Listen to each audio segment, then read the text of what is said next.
But all of a sudden in May, it's like it has this breezy feel to it, and everybody's changing their attitude, and it's like, yeah, okay, let's just transition, let's do this. And here you receive the Death card, but the best thing about it is the clarification card is the Wheel of Fortune. The fates of fortune are on your side. And you have to take advantage of this auspicious time, because the window of opportunity will eventually close as the cycle of the wheel goes down. And up above in your sacrum or pelvic for awakening and arousing, you receive the Hierophant and the Queen of Cups. I'm going to discuss them together because they're very relevant. And since this is in the spiritual awakening category, the Hierophant is saying that, yeah, you're doing some soul searching. You're doing some spiritual searching. You're also searching for some truths. The word Hierophant is Latin for to show or make known. You want something exposed. You want to understand some cosmic concepts. You want to enhance some connection to the divine and bring it down to the earthly realm. That's why there's the presence of the Queen of Cups. She's earth. She's indicating earthly love. And this brings in the idea of agape, which means love in Greek, but in modern days it's more like brotherly love. It doesn't have a sexual connotation to it. And here you've got a cosmic Hierophant connected to the earthly Queen of Cups for love and emotions. It's like you're seeking a higher self, somebody that's going to be doing things without desire. Or maybe said best, giving unselfish love. And this seems to be the quest of your spiritual self. And this seems to be the quest of your spiritual awakening. Now up above in your solar plexus for sensing and feeling, you receive the Sun card twice. This indicating that there's a new day dawning. It's offering clarity, understanding, and fulfillment.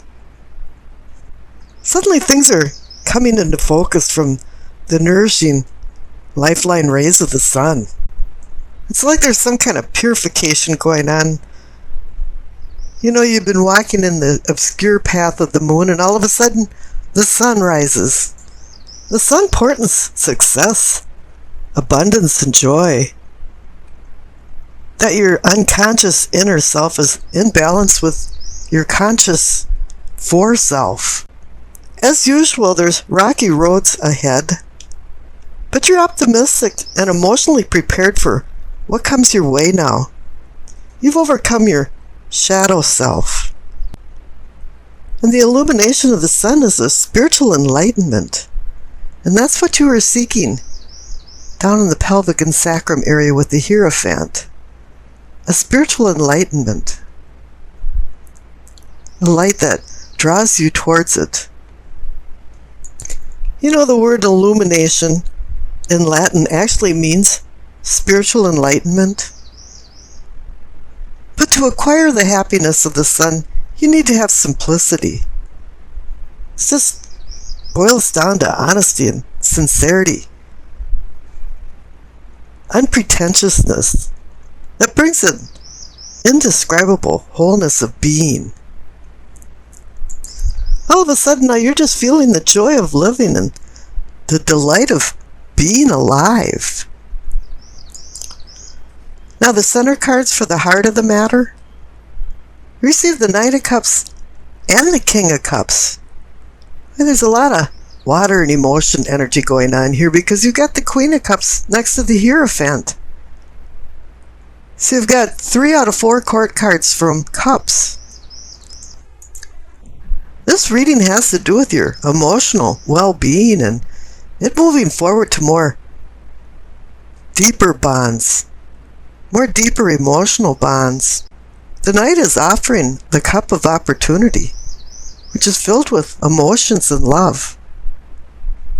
And the King of Cups is the apex of emotional control. And he's also one that assists in ameliorating a broken heart or a hurt heart. And he's connected to the Ten of Swords from the past. He's there to say, yeah, it's okay. Let's just move on. We can love again. And down on the bottom right for the communicating and teaching, you receive Temperance. This is just a reminder from the King of Cups up there to temper and control your emotions. But Temperance is one of the major arcana cards that can breach the conscious to the unconscious side.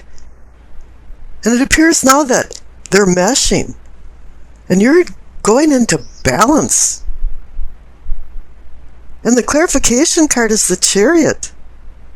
He's reminding you too of having discipline and self-control. He's working off temperance. They're both about tempering and moderating your behavior, your emotions. And this is reinforced above for the third eye for seeing and envisioning. You received another major arcana card, the Strength. Yeah, it's saying to temper the beast inside you and identify the beasts inside other people that surround you. It's saying to have the strength to overcome your obstacles and divine courage to overcome fear, to find patience. And once you overcome fear, you acquire confidence. And the clarification card is the Nine of Cups. It's the Wish card. This card keeps showing up over and over again in these May readings. And I keep saying, curiosity killed the cat. And everybody forgets the second line. Satisfaction brought him back. And the Nine of Cups is about satisfaction and contentment in your life. Now up above, for the crown of knowing and understanding, you receive the Queen of Cups again. So this is connected to the Hierophant and Queen of Cups down in your spiritual awakening. She's connecting again to the Hierophant for seeking the truth, finding love, knowing what agape is, knowing that you're searching for brotherly love as well as intense carnal love. But once again, there's a few storm clouds over the kingdom because the clarification card is the Three of Swords. The Heartbreak card, the one that checks you into Heartbreak Hotel. You've had some ups and downs. And usually this card indicates that there's been some kind of severed ties. Or something that happened that broke your heart. Sometimes they say it's a triangle of lovers. 3 involved. Maybe somebody's married and somebody's not. This could even be some wounds from some painful rejection. But whatever happened is now bumping you into a new reality. Because I pulled another clarification card for the Queen of Cups and the Three of Swords and received the Ace of Pentacles. Yeah, Pentacles means Capricorn. You're now given a new beginning. It's really up to you to accept this one pentacle with the promise of more. But you have to do the hard work for this to become a reality. Now, we've already discussed the past cards, so let's jump over to the future cards because the main future card, once again, is the Ace of Pentacles, just in case you missed the message. Up above with the Queen and the Three of Swords, there's the Ace of Pentacles again.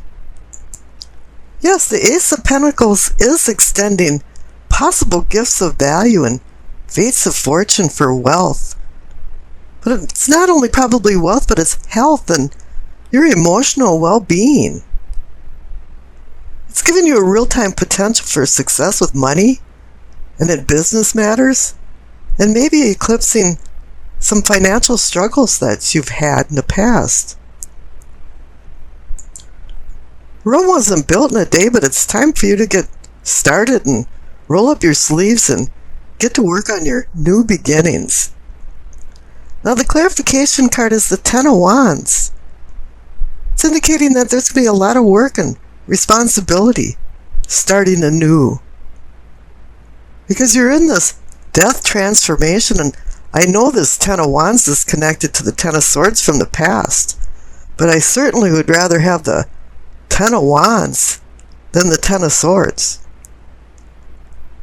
You can eventually lighten your load, but right now you have to take advantage of these two Ace of Pentacles, because the Wheel of Fortune is going to close the window. And then he's connected to the Sun card for enlightenment, celestial, spiritual enlightenment. Now the Queen of Pentacles is bringing knowledge and understanding of practical matters. She's a pragmatist. She feels like planning and setting goals will organize her life for future security. You know, she believes in rolling up her sleeves and doing hard work to acquire the goals that she achieves. And at the same time, she's teaching you to be reliable and emotionally mature. You know, the overall theme of this is that she's teaching you earthly reality and get a firm grip on reality. She's the grounding earthly force of having your feet planted directly on the ground.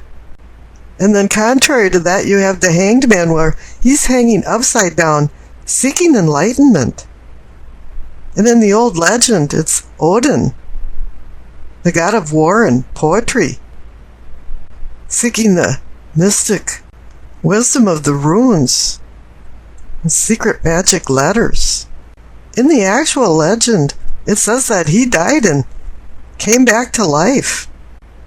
And basically, he sacrificed himself for this wisdom. So with this card, it actually does say there is some type of sacrifice involved in acquiring the wisdom that you seek. But it's not only wisdom that you seek, it's a rebirth, a spiritual rebirth. His lessons is to stop controlling the physical world around you. Quit trying to put a square peg in a round hole and let things go with the more natural flow. And once you acquire some of this wisdom, then you're going to start seeing things in a different light. And it is time to relinquish the old ideas and beliefs, because the new are avidly seeking their place. Whatever happens with this Hanged Man, you're required to go into a reflective, meditative state before you make any decisions, before you change your life. Make sure you know where you're at, and take the advice of the Queen of Pentacles and have a grip on your reality. Now the Sun card is a celestial purging. Now you're going for enlightenment. Illumination in Latin actually means enlightenment, spiritual enlightenment. A new day is dawning, and it's saying that you learned your lessons down at the Hangman, because now you do have understanding and even some personal fulfillment. Things are now in focus. You know, there's a miasma that dissipated, and you can see things with more clarity than you ever have before. This card portends success, abundance, joy. But there's one thing you have to do to acquire this abundance and joy, is to live a simple life. Freedom from complexities. Honesty, sincerity. Bring a wholeness and unity into your soul that you will acquire. With what you've learned from the earthly with the Queen of Pentacles, and to the wisdom that you acquired from the Hanged Man, is all put together into a spiritual new you, an awakening. At noontime, for 1 minute, the sun hangs in the sky where it casts no shadows, and there's no darkness. And it reminds you of the joy of being alive, the joy of living. So you've hit a superlative somewhere with these cards. Now I rolled the dice, and you received Aquarius, the South Node, and the 7th house. The north and south nodes are mathematical points that takes into account the relationships between the sun, moon, and the earth. The south nodes are gifts from your karmic past, accumulated spiritual life lessons, and is a place where you will pass no more. All eclipses occur near the lunar nodes where the moon's path crosses the sun's path in the sky. Now with Aquarius in the 7th house of partnerships, it's saying here that you want love from a distance, which means autonomy, but together. Now how does that work? With the Queen of Pentacles overseeing practical matters, this might sound like a great idea of having a relationship with no fuss and no muss. Yeah, I'll see ya, And this might be good in theory, but it's going to be really bad in practice. Because this is an imperfect world. And this might even mean that you're taking a domineering road and pushing somebody away. Even though you love them, you just want your space. You're spoiling the whole party. Because you've been feeling like there's been a yoke restricting you. And if you want a breath of fresh air and some freedom, we can all do what we want.